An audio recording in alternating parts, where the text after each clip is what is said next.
Okay guys, this is Coldwater Lake at Mount St. Helens.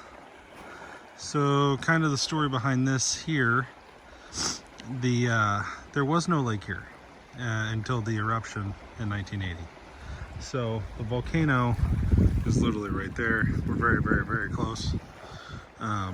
Crystal clear water, it's gorgeous.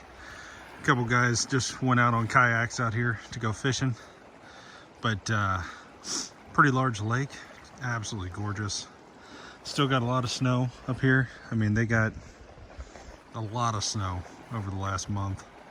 But anyway, this is Coldwater Lake for those of you that have never been to Mount St. Helens in Washington state. This is it.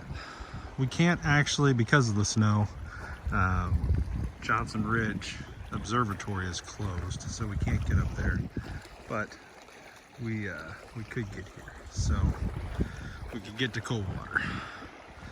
So I thought I'd give you guys a little look. It's very very calming with the water.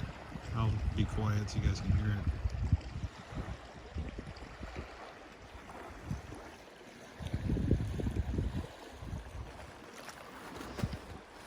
You've got these trees that were blown down in the eruption. There's a story behind it, apparently.